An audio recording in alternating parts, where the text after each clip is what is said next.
Is it show? Well, they do that. Thank you so much, Kira, for inviting me. And I had the opportunity to meet many of you. We did a dinner when we started. By the way, these are grounding sandals, just so you know. Anyway, well, they do that. My name is Francisco Gutierrez. I'm a board-certified internal medicine physician, allopathically trained. Our practice is in Rhode Island. We've been in Rhode Island pretty much since the year 2000. Let me get there. And I need to... Two things. One, stay on this side because that will interfere with your mic. Okay. And then just that one to go across. Okay, cool. All right, well,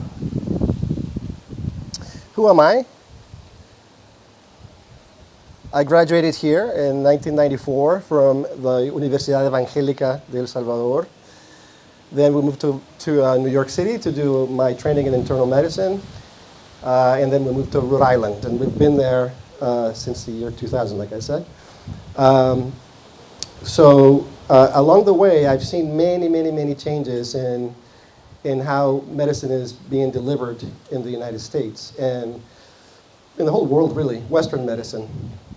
And as I was advancing in my career, I also held eventually executive positions in hospital systems in the United States. So I learned the inner workings of medicine from the belly of the beast, so to speak. So we can talk about that at another time. We'll just concentrate on the light here. So how did that happen? How is it that well-trained, awarded allopathic physician like me decides to decentralize and become a decentralized medical doctor and founded Solymar Direct Health? Well, let me bring you back to about 2006. As a young physician, I had a patient who was also young, and this patient was very a key part of his community. And he had just turned 41 years old, and he had a stroke. He had a stroke, and then he came to me and he said, how did this happen? At this time, this patient was the champion of squash. You know, the Aussies, the Canadians, and the Brits know what squash is a very demanding physical sport. So he had the exercise down pat. He said, I also, I do my calories and calories out. How did this happen? So we sent him, we had the $1 million workup, and we found that he had a hole in his heart because he had sleep apnea, and he thought he was healthy, but we learned that he wasn't necessarily healthy. So we patched the hole and we went our merry way. So that patient was me.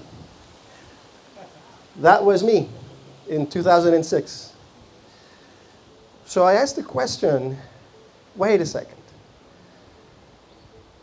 Either I didn't pay attention in class, or there's something to the story that is missing. So that was the beginning of how I started going into different rabbit holes. So let's talk a little bit about the metabolic syndrome, because this is what I had that I didn't know I had, but essentially is what 93% of adults in America have. So metabolic syndrome, as defined by my profession, is what you see there, is big abdominal girth, low good cholesterol. We'll talk a little bit about cholesterol a little bit later. High triglycerides, high blood sugar, high blood pressure. So does anybody know at least one person that has at least one of those things? Pretty much everybody, right? So I did. And why it's important is because the things that I treat in my clinic, I've always treated as an internal medicine specialist, is the symptoms or consequences of the metabolic syndrome. So heart attacks, strokes, diabetes, dementia, cancer, kidney stones, gallstones, all are in one way or another correlated with the metabolic syndrome. So it's very important. If that's the case, then what causes the metabolic syndrome? And well, you'll read different things, but I think there's consensus that what causes metabolic syndrome is a phenomenon called insulin resistance with high insulin, with a consequence of high insulin. Okay, so then let's talk a little bit about insulin. So insulin is a very important hormone in our bodies. The way I explain it to my patients when they come is when you eat something, then the pancreas understands that and releases insulin into the bloodstream and gives the signal to pretty much every organ, but particularly the liver, on what to do with that energy. Now, I'm oversimplifying this, but bear with me. So insulin, for lack of a better word, is the storage hormone. So it stores glucose in the liver and the muscles, but it also stores the extra energy that came into fat cells, and that's very, very important. The other part that's very important is the fact that if you have high insulin levels, it doesn't allow the fat to be released from its storage depot, the fat cells. So, what is insulin resistance? Insulin resistance is when there is a blockage to that signal at the level of the liver and other organs, but particularly the liver, where the pancreas actually wants to send a signal, but the liver is not listening to the signal, so the pancreas makes more and more insulin, and at the end of the day, that is the root cause of the metabolic syndrome, and it's all the consequences, therefore. Everybody with me? So these are the things that high insulin levels cause: metabolic dysregulation, cardiovascular problems, heart attack, strokes, chronic inflammation, endothelial dysfunction, hormonal imbalances, the increased cancer risk, and dementia, etc. Because insulin, at the end of the day, is a growth signal, storage and growth signal. Okay, well, metabolic syndrome, insulin resistance, high insulin, disease. Well, then what causes insulin resistance?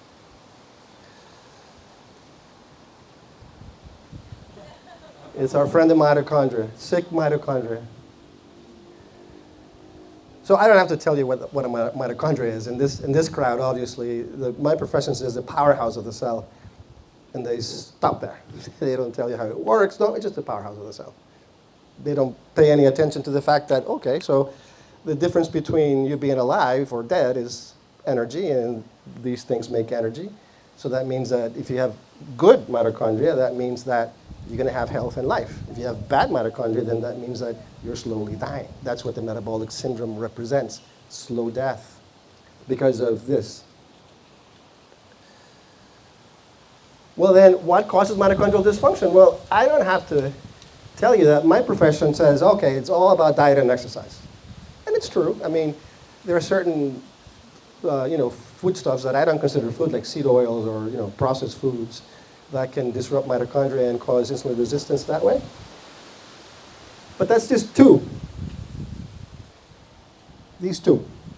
And look at the other boxes that my profession does not consider. Okay? And essentially, what causes mitochondrial dysfunction is a lack of our light nutrient. That's why this is called the solar retreat, because a lack of solar light and too much artificial light. Okay? In fact, I love this slide.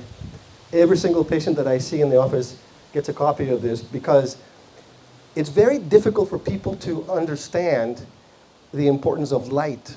They all want to default to food because we've all been indoctrinated about food. Food is just about maybe a tenth of the problem. So look at this slide. Too much of artificial light and too little of our sunlight, our native EMF, is enough to put fat in the liver, which is the reason why the liver doesn't listen to insulin. It's enough to make insulin go haywire, causes resistance to insulin in the peripheral tissues too. It causes problems, psychiatric problems, depression, anxiety, schizophrenia, bipolar disorder. It messes with our circadian clock in the brain. It doesn't let melatonin come out. Melatonin, I call melatonin the janitor, the master janitor. If it doesn't come out, then dirt accumulates in our bodies. That dirt can cause disease, including cancer. So very, very important molecule. In fact, I was talking with Dr. Pugh. I just got finished reading a beautiful review article on melatonin by Dr. Zimmerman. Oh, I don't think he's a doctor, he's an optics engineer.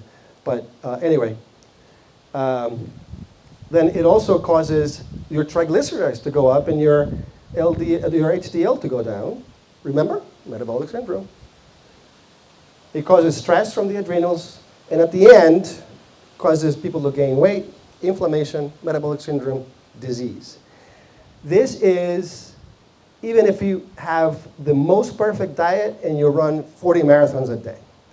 So diet and exercise, maybe a little bit, sunlight, and avoiding non-native EMFs, the major part. Okay, so I had a sick mitochondria. The question I asked myself was, can I make my mitochondria better? So of course you know the answer is yes. Otherwise we wouldn't be here, right? First, how do mitochondria work? So we all know the mitochondria works through something called the electron transport chain, right? So that means that as we ground here, we're collecting electrons. And in this place in El Salvador, the Earth here is richer in electrons because it's all volcanic. So that's why people immediately feel better, because it's not just about the sun, it's also about the connection to our anode. Okay, so we know from Einstein that electrons get information or get activated by photons from the sun. And the way that the mitochondria works is by pumping protons outside of the membrane so they can come back and make ATP and energy in water.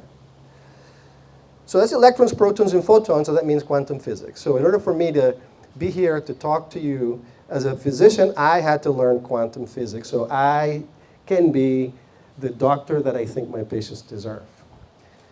So, I mean, I didn't learn the mathematics, just the concepts. I'm not that smart. Okay, so how did I go from that jolly old fellow to that one? Don't mind the sunglasses.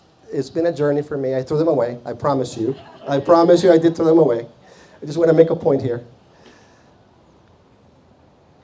Well, I had to make more mitochondria, but more mitochondria and more robust. So how does one do that? Okay, so I am a big sports person. As I said, I was a state champion in squash, which is a very, very demanding sport. I picked up cycling. It's better on the knees than squash. And I became a very avid cyclist. So I've been very interested in exercise physiology just for my own athletic performance. So I learned about these two molecules, AMPK and PGC1 alpha. Now, I don't want to get too much in the weeds. Basically, these are molecules that have been shown, if you stimulate them, you can make more mitochondria and your mitochondria more robust. And I learned that from, as I said, I'm a big cycling fan, and the best cyclist in the world right now is a man called Tadej Pogačar from Slovenia. And his coach is a man, his name is Íñigo San Millán from Spain, who is a mitochondrial researcher for the centralized system. They don't understand the quantum aspect. But nonetheless, he showed a graph where he demonstrated that the more that you can do a power output, the more your power output in a cycling, in a bicycle, before you start to make lactate, then the healthier you are, or the more mitochondria you have. So you take a diabetic, they're going to make lactate at 100 watts, and you take Tadej Pogačar, he's going to make lactate at 400 watts. Okay. If I'm speaking Chinese to you, I'm sorry, but I just want to make a point here. The point is, it happens because they make more mitochondria. And their mitochondria is more robust through these two molecules. And like I said, my profession will tell you the way to do it is diet and exercise. Energy in, and it has to equal energy out. Well, I put in parentheses, if that were the case, that's actually death. Because biological system actually, if your energy is equal to, if the energy that you take in is equal to the energy that you put out, then you die. Because we're meant to keep energy so we can live. So just from the premise, that makes no sense at all. Now, what I learned was these molecules are actually controlled by our body clock. They're circadian. Nobody talks about that. Nobody. At least nobody that taught me. So then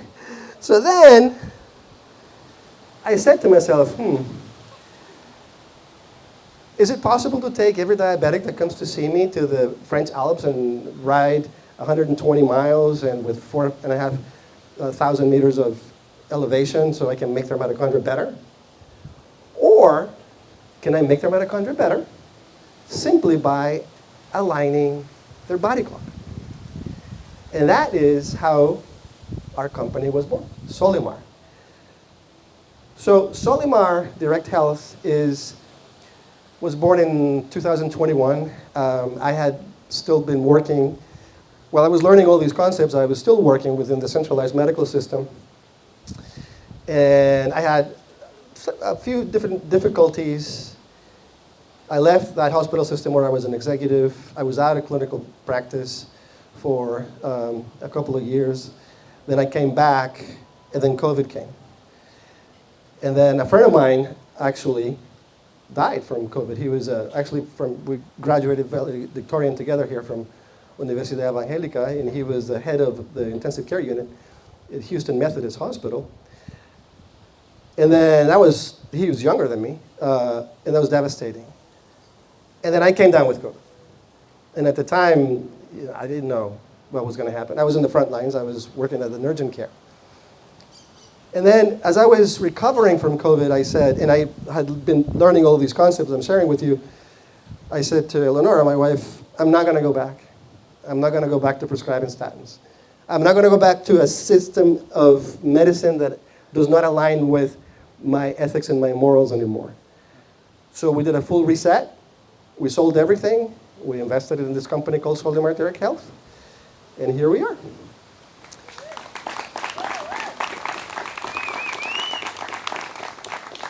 She deserves a credit. Not anybody has the cojones to do what we did. But so what do we do there? So very simple, right? It's a primary care practice. It's an internal medicine practice, but we apply these concepts and this perspective. So you come to us as a patient for whatever reason, diabetes or just a physical, and then I do the blood test. I do a full examination. And I identify that you have high insulin and insulin resistance, or some version of the metabolic syndrome, or some consequence like diabetes.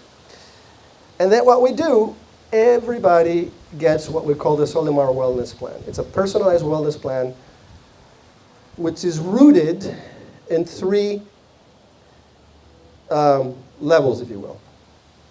The basic level is how to align our body clock. Well, that's the foundation, right? So how do we do it? Light and dark cycles. Sunlight at different times of the day, particularly in the morning, and then equally important, darkness at night. You want that janitor to come out and clean up the mess that is metabolism. Grounding. Grounding also informs our brain what time of the day it is and what season it is, and what season of the year it is. And the timing of the food. We have peripheral clocks that need to be entrained. And that's another way that we can tell time. That's our foundation. On top of that is the food. Food is nothing more than a supplement of native electromagnetic waves programmed by the sun. So food to me is the easiest. Don't eat anything that is not made by the sun, the earth, and the water. Period. You don't have to worry about calories. You don't have to worry about anything. Just that. Or the animal that ate that. And the third level is exercise. Now, I told you that I came to this realization through exercise, but we don't consider exercise foundational. It's important, but it's not foundational.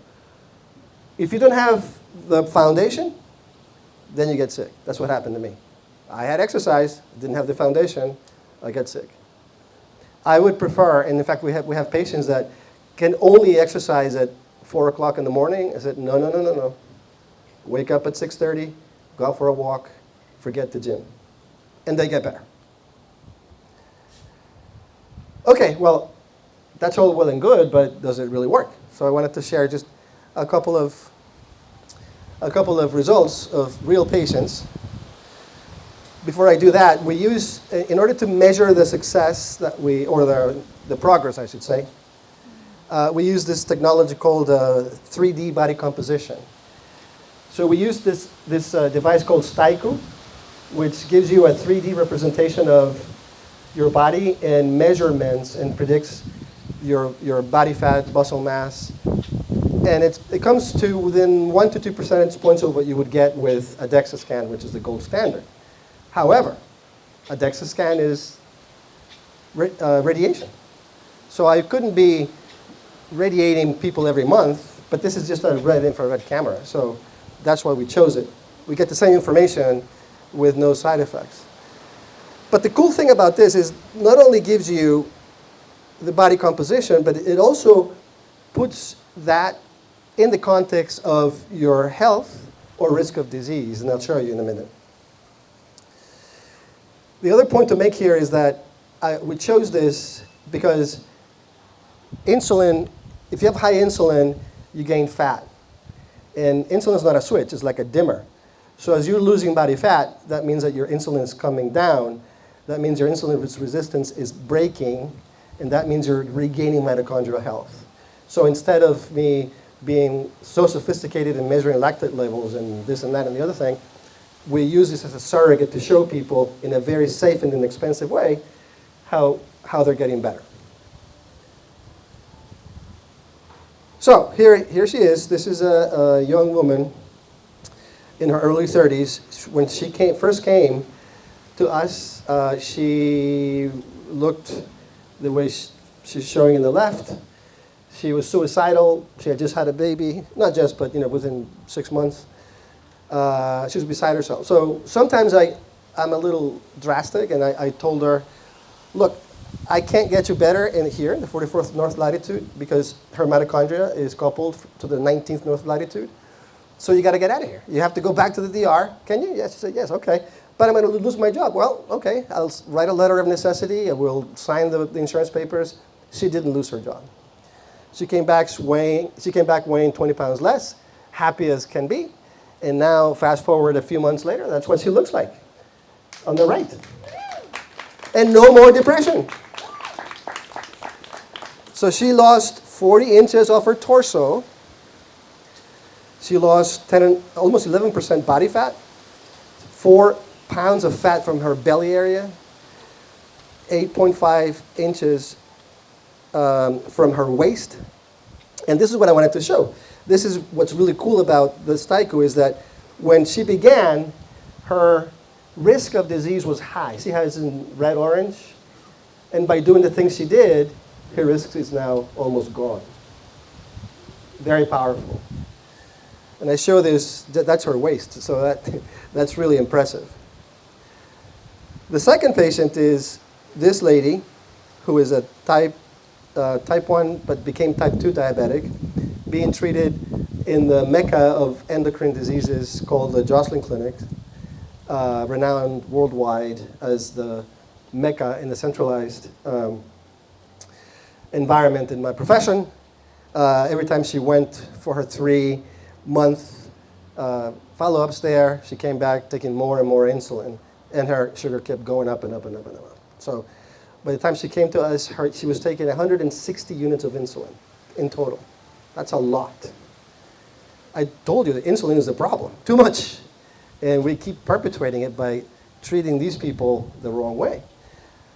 So she never went outside. Never. All she did was she started taking walks at lunchtime. She's a finance person in a car dealership. At lunchtime, she got up from the chair and started going outside in the sun. And there she is. She's lost 40 inches of her torso. She's lost 7.1% body fat. She's lost 3.2 pounds of fat from her belly area. She's lost 1 pound from her visceral fat, the liver fat. And she's lost 44 pounds in total. And she was a very high risk, obviously, and now she's making her way back to health. And the most important thing is that she only has to take now, instead of 160 units of insulin, she only has to take 15.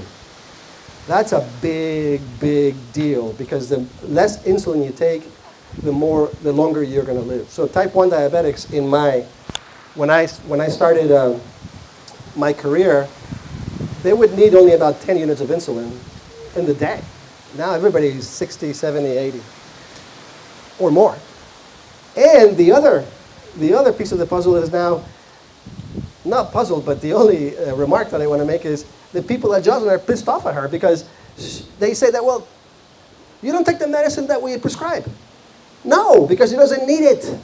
This is the issue that I want to really emphasize. You know, my profession has gone crazy. So if you don't need it, you don't need to use the pills or procedures.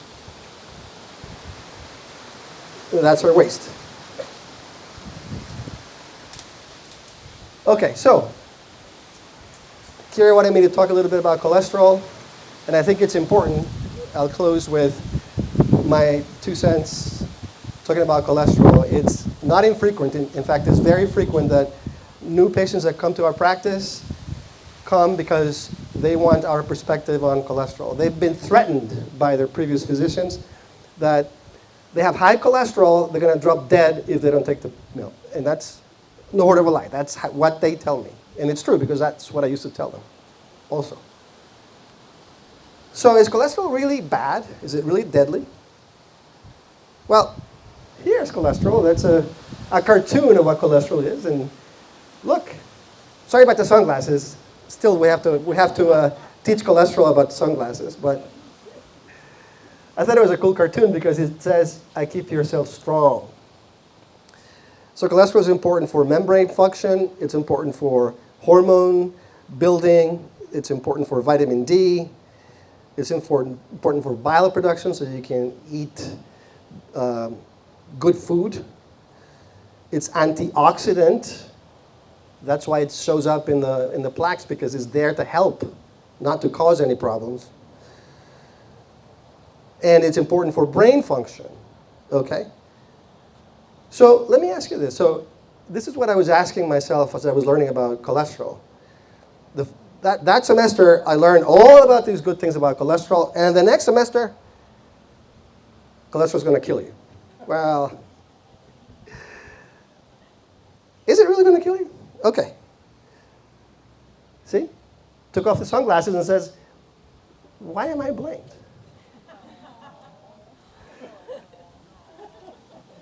All right, well, why? Because of this man. This man has had probably the worst influence, or the best influence for for the business of my profession, but the worst influence for our health than anybody up to Fauci, in my opinion. So briefly, let me tell you who this guy was. So he's an epidemiologist. At the time, in the 40s, he took a sabbatical. He went to study because Eisenhower had just, or in the 50s, I'm sorry.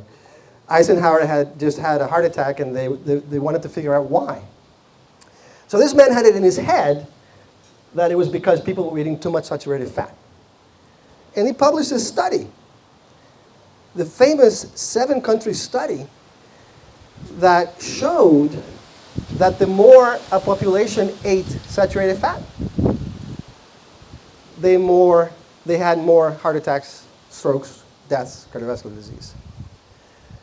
And look, the graph is pretty cool, right? It seems like a very linear graph, but it's actually a 23-country study. He just picked the data that he wanted to show. He cherry-picked the data. So his logic was, okay, saturated fat causes high LDL. High LDL causes heart attacks. Therefore, dietary saturated fat causes heart disease. So A equals B, B equals C, then A equals C. The problem is that logic is flawed, because if that were the case, then you have to prove that no C, no A. Meaning, if you don't eat any saturated fat, you will not have heart disease, which is clearly not the case. So, even though it seems kind of cool for a kindergarten person, it doesn't hold. But the point I want to make is that is what we reference in the dietary cholesterol hypothesis, and that's why doctors tell you you're going to drop dead of a heart attack if you have high cholesterol. It doesn't work because it's very nuanced. We talk about LDL or what people talk about bad cholesterol. So LDL is the one that has been demonized, but there are many species of LDL. LDL is nothing more than a lipoprotein. So cholesterol is a very waxy, oily substance, can't travel in the bloodstream because it doesn't dissolve, so it needs to be packaged. So it's packaged in HDL, which is called good cholesterol, comes back to the liver from the periphery, and LDL, which goes from the liver to the periphery. But there are at least two types of these packages, or LDLs. One is large and fluffy and buoyant. That guy in the green, very happy, look, under the sun. And that little guy, very small, has very little cholesterol, and in the proper context, that's the guy that can not produce, but contribute to cardiovascular problems. So dietary saturated fat increases that green guy. It's actually good for you. Makes vitamin D, makes cortisol, estrogens, testosterone. Forms part of your brain. All membranes. Doesn't cause any harm. It's the little guy that can cause harm. And that little guy, the one in the red, is caused by insulin resistance with high insulin. That is the problem. And we established that we can get there. The major way to get there is by too much non-native EMFs and too little native EMFs. Oh, what about statins? Oh my God, yes. They want to put statins in the water, okay? No word of a lie. They do. Statins, statin this, statin that. But look at the mitochondria. She looks pretty alarmed even when I mention the word statins. Look at her. Why? This is a very simple illustration of where statins work. They do lower LDL and they do lower cholesterol. But look where they work. They work very high up in the cascade. And look, they do inhibit the production of cholesterol, but look what else they inhibit. All those things downstream, including that last one called CoQ10. CoQ10 is a very important component of the electron transport chain. That's why mitochondria here is like, oh my God, what are you doing? So, if I am going to give what in essence is a mitochondrial poison, then I do want to be in solid ground that I'm doing more benefit than harm, right? After all, I took the oath, overall do no harm. So what is the evidence? Okay, so it is true that statins decrease the risk of cardiovascular events by 30%, relative risk. Anybody know the difference between relative risk and absolute risk? Relative to placebo in the clinical trials. But the other marketing ploy the pharmaceutical companies do is that in the case of heart disease, they lump together these 5 different things, so they make the numbers bigger. Okay? This is what they come, pretty young ladies or young men, showing us these beautiful graphs, and Dr. G give your patient a statin because I'm reducing the risk of cardiovascular death, which is not true. It's a composite by 30%. So the question is 30% of what? Okay, so I would venture to say that every single one of you here has a very low risk. Let's say somebody has 1%. Let's take my wife, Eleanor. 1% risk of absolute risk of having a cardiovascular event. So she has high cholesterol as defined by the centralized system. Okay, we'll give them that. So I'm going to prescribe her a statin because I want to reduce the cholesterol. No, I don't want to do that. I want to reduce the probability of an untoward event. Okay, that's Dr. G talking. Okay, so I'm going to give her a statin. I'm going to reduce her risk. I'm going to make her risk go from 1% to 0.7%. Is that worth it? Is that worth giving you a mitochondrial poison? I don't think so. Okay, but this is a conversation that every doctor should have with their patients. In fact, there was a study published in 2022 in JAMA, not your typical decentralized journal, JAMA, Journal of American Medical Association, that showed that in terms of absolute risk, this is a meta-analysis. They took 23 trials of the famous statin trials. And a caveat here, this is the data that they allow us to see because they only show the data that they want us to see. If any one of us goes to Pfizer and they want to say, well, you know what? I want to study the raw data so I can draw my own conclusions. Pfizer says, no, I'm not going to give it to you. We're not required. So this is probably even worse, okay? So that study showed that for all-cause mortality, statins have an absolute reduction of 0.8%, for heart attacks 1.3%, and for stroke 0.4%. And that effect was completely unrelated to cholesterol reduction because it's not about the cholesterol. It's about the insulin. It's about the non-native EMFs. It's about modern life, basically, that's created a tsunami of insulin resistance and hyperinsulinemia. Does that make sense? Now, there's another way that I wanted to show because I think this way drives the point home better, and it will arm everybody here to have a conversation with the doctor if they want to listen. So here's the term of number needed to treat. So this is a different way of looking at the numbers I just showed you in the previous slide. So what does this mean?